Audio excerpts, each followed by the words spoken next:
President Donald Trump is slamming his former attorney Michael Cohen for taping a conversation that the two had about a payment that was intended to suppress Playboy model Karen McDougal from speaking out about an alleged affair in 2006 with Mr. Trump. Well, the president tweeted that it's inconceivable that a lawyer would tape a client, totally unheard of and perhaps illegal. The good news is that your favorite president did nothing wrong. Well, the president's current attorney, Rudy Giuliani, says that while Mr. Trump did discuss a payment with Cohen, no payment was ever actually made.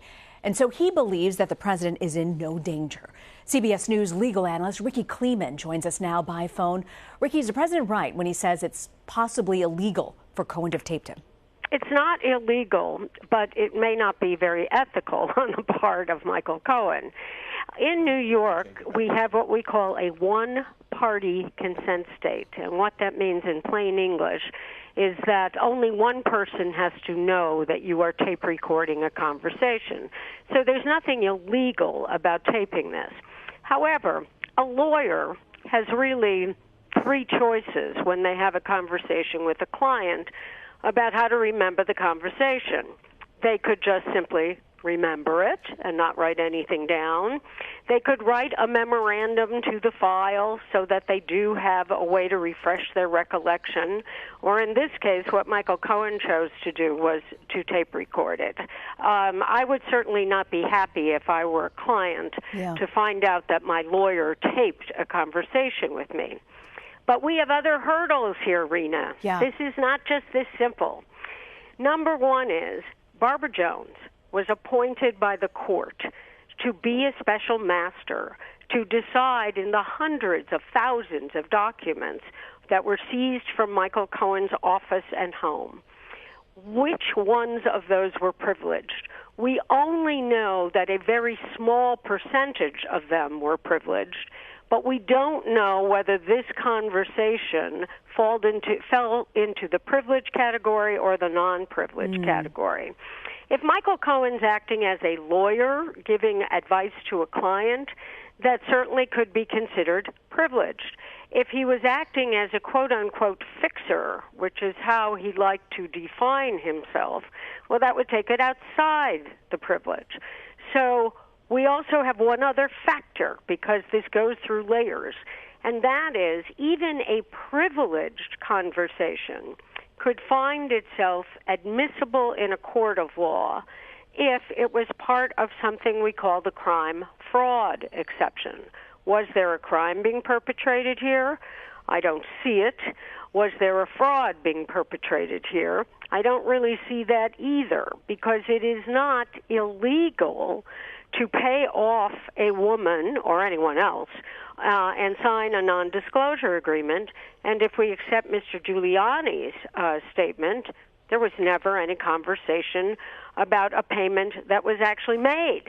So the only people who paid for Karen McDougal's story were the people from American media, the National Enquirer, or David Pecker, Mr. Trump's good friend. So, Ricky, looking ahead, if Cohen were willing to testify against the president, do you think he'd be able to do so, and would attorney-client privilege prevent him from doing that? Well, he certainly, if he were deciding to cooperate, or if there ever is any kind of proceeding, whether it's in a grand jury or whether it goes farther than that, where Michael Cohen is called to testify, the privilege belongs to the client. So the client, that is Donald Trump, through his attorneys, could certainly object to any of their conversations being considered privileged.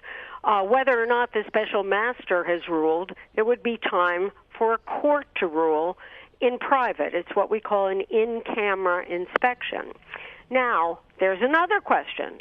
Rudy Giuliani has done a lot of talking over the last 2 days about this conversation, and at least according to the New York Times, he said, well, it wasn't a secret conversation. There were people walking in and out. Somebody brought them a soda. So that might take it outside the privilege. And the more Rudy Giuliani talks about it, the more we can say the privilege is waived. Oh, that's interesting to hear you make that point. I want to ask you, though, what are you looking ahead when you're talking about the Mueller investigation? What are you watching for? Well, in the Mueller investigation, what I'm really looking toward has nothing to do with the Michael Cohen conversation tape, because I think that belongs to the Southern District of New York that has been looking at payments that Mr. Trump may, and I'm using Mr. because he was a candidate at that time, that Mr. Trump may have made or talked about in terms of it possibly being a Federal Election Commission violation, because it may have been necessary to report these payments if they had ever been made. This one apparently was never made, as part of a campaign in-kind contribution. So going to your question, what am I looking for in Mr. Mueller's investigation, the special counsel down in Washington? I think we're still looking at questions of Russian collusion, if there is any evidence or not concerning the Trump campaign. We certainly see that Mr. Mueller is going faster and faster in terms of his indictments, whether they be of Russians in recent times for hacking, or whether it goes all the way back to Michael Flynn, who had been the security advisor, or George Papadopoulos. So there are things that could come out having to do with collusion or not of the Trump campaign.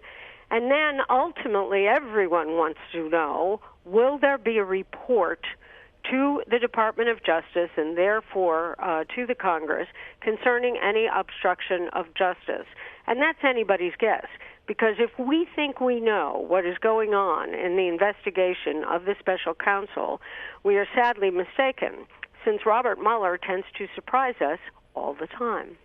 And on that note, I want to thank you, CBS News legal analyst Ricky Kleeman. Thanks so much, Ricky. Thanks, Rena.